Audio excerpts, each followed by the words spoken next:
Baik adik-adik, sekarang kita lanjutkan ke kapasitas kapasitor silinder. Kenapa disebut kapasitor silinder? Karena memang bentuknya seperti silinder, ya. Ini bentuknya seperti silinder. Oke, ini muatannya berbeda, yaitu minus Q dan plus Q, ya. Nah, kemudian A ini adalah jari-jari bagian dalam, dan B ini adalah jari-jari silinder luar. Ini rumus medan listriknya. Lalu, kapasitas kapasitor itu C sama dengan Q dibagi delta V. Kalau Anda turunkan rumus ini, tinggal Anda substitusikan, ya. Delta V-nya ini sudah ada, gitu. VA minus VB atau sama dengan delta V, itu sama dengan Q bagi 2Pi epsilon 0 L. Ya, ini L-nya. Sorry. Ini L-nya, ya, panjang ini. L. Maka Anda tinggal membandingkan, by definition, C sama dengan Q bagi delta V. Maka Q bagi delta V ini, Anda akan mendapatkan rumus akhir 2Pi epsilon 0 kali L dibagi ln B per A. Ln itu adalah E log, ya. Oke, itu berkaitan dengan kapasitas kapasitor silinder. Epsilon 0 ini adalah permitivitas ruang hampa. Besarnya berapa? Silakan lihat di materi kita sebelumnya. Baik, yang berikut kita akan melihat mengenai susunan kapasitor. Jadi, bagaimana kapasitor itu disusun dan tujuannya untuk apa? Begini, kapasitas kapasitor kan nilainya C, ya. Katakan saja ada 3 buah kapasitor yang disusun berdasarkan bentuk tertentu. Jadi susunan kapasitor itu ada susunan seri, ada susunan paralel, dan ada campuran. Diserikan dan diparalelkan, atau diparalelkan baru diserikan. Yang pertama ini, kalau Anda lihat ini susunannya seri, ya. Nah, susunannya seri. Jadi ada C1, ada C2, dan ada C3. Disusun secara seri. Nah, nanti Anda lihat, ketika disusun secara seri ini, kita akan mendapatkan kapasitas pengganti yang diberi nama C total, di mana rumusnya 1 C total sama dengan 1 per C1 tambah 1 per C2 tambah 1 per C3. Ini rumus akhirnya. Pertanyaan saya sederhana, nanti Anda lihat, apakah ketika disusun seri, kapasitasnya makin besar atau kapasitasnya makin kecil? Itu yang harus Anda cari tahu berdasarkan interpretasi matematis yang ada. Oke, untuk sampai ke sini, saya memberi clue ciri-cirinya, ya. Jadi ketika kapasitor itu disusun secara seri, maka yang pertama, muat Q itu muatan. Q1 itu sama dengan Q2, sama dengan Q3, sama dengan Q total. Jadi muatan di setiap kapasitor ini akan sama. Sedangkan beda potensial antara dua ujung ini, VA dan B, itu sama dengan total V1 tambah V2 tambah V3. Nah, sedangkan rumus C pengganti, CS itu C seri pengganti, atau C total sama, itu dirumuskan sama dengan Q total dibagi VAB. Nah, dengan menggunakan 3 clue ini, Anda harus mengerjakan tugas yang pertama.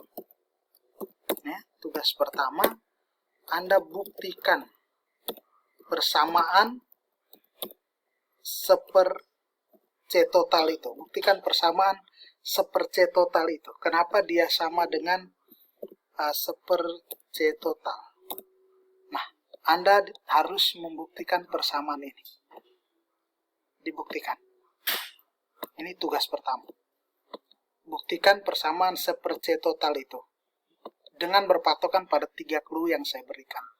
Kenapa? 1/C total sama dengan 1/C1 tambah 1/C2 tambah 1/C3.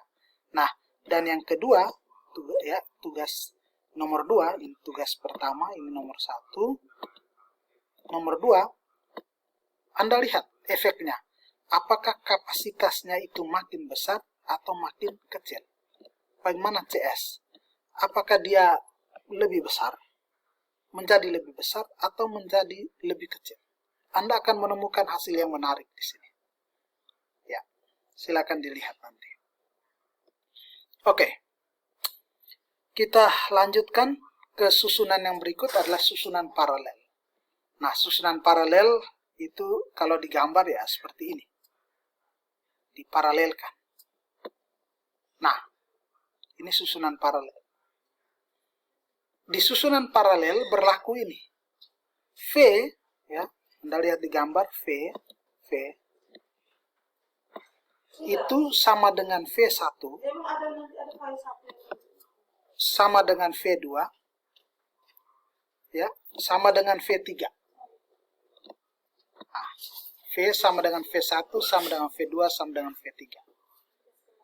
Dan rumus C pengganti, C paralel pengganti itu sama dengan Q total dibagi V.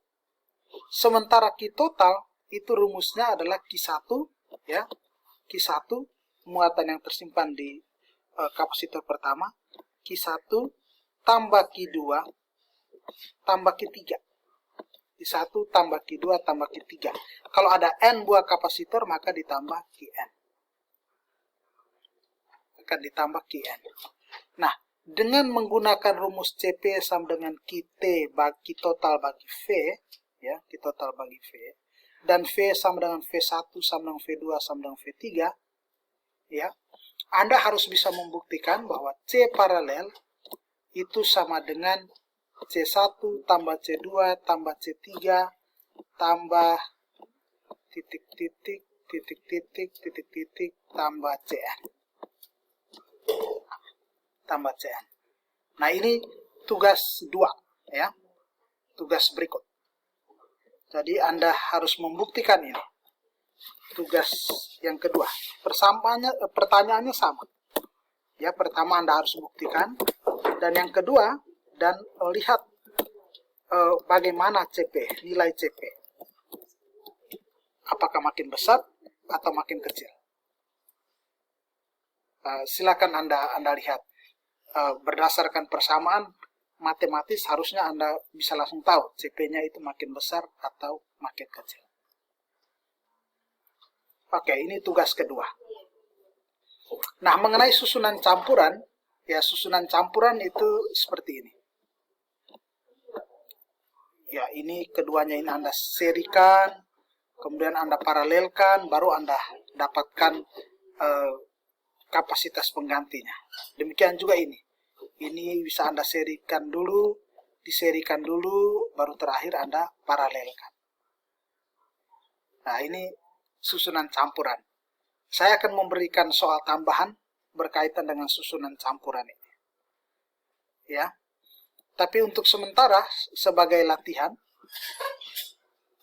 Anda sekarang bisa diberhentikan sejenak videonya, Anda lihat soal ini secara baik, kemudian Anda hitung kira-kira kapasitas penggantinya berapa.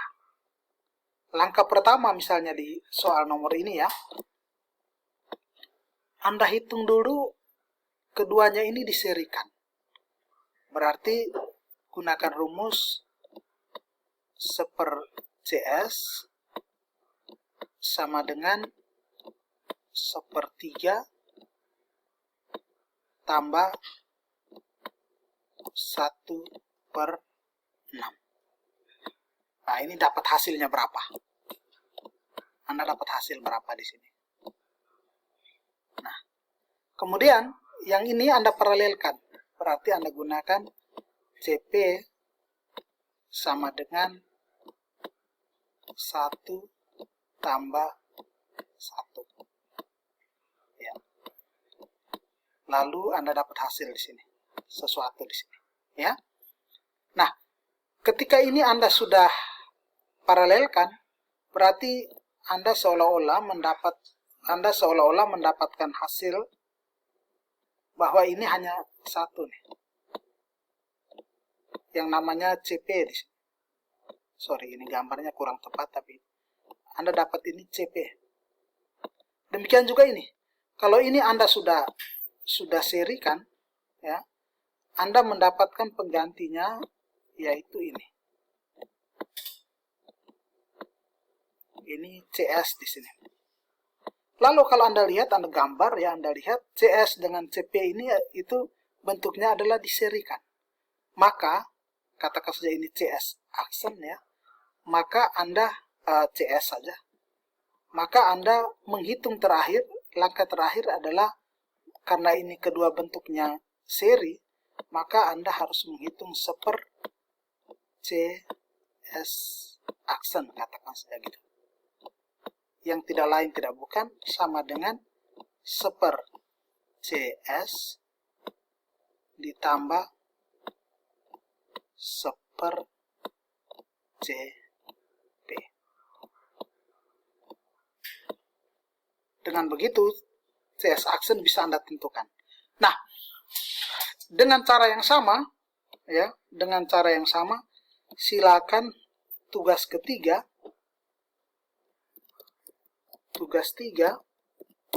Anda tentukan kapasitas pengganti dari rangkaian kapasitor ini. Kapasitas penggantinya berapa? Saya akan memberikan tugas tambahan terkait dengan variasi. Misalnya, Anda tidak saja menghitung kapasitas pengganti, tetapi juga bisa menghitung kira-kira beda potensial di dua ujung ini berapa. Muatan yang tersimpan di masing-masing kapasitor ini berapa. Itu nanti menyusul di tugas tambahan. Oke. Itu berkaitan dengan susunan kapasitor, ya. Jadi sekali lagi saya ulangi, ada susunan seri, paralel, dan susunan campuran. Masing-masing dengan rumus dan cara penyelesaiannya yang berbeda. Terakhir, energi kapasitor ya, energi yang tersimpan dalam kapasitor. Saya berikan rumus dasarnya di sini. Energi yang tersimpan dalam kapasitor itu rumusnya E sama dengan setengah kali Q kali V. Nah, kemudian Anda tahu hubungan di awal, C sama dengan Q per V. Nah, selanjutnya Anda harus melengkapi ini.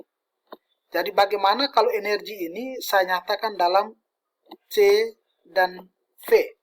Berarti Q ini harus diganti dengan C dan V. Dan bagaimana saya yang berikut adalah Anda harus menyatakan E ini dalam C dan Q. Berarti V ini harus Anda ganti dengan ya, Q dan C. Silakan ya. Jadi ini rumus dasarnya. Silakan Anda mengisi dua bagian yang masih saya biarkan kosong ini. Oke, adik-adik, saya kira semoga video ini bisa membantu Anda, dan silakan membaca berbagai buku sumber apa saja yang berkaitan dengan elektrostatis.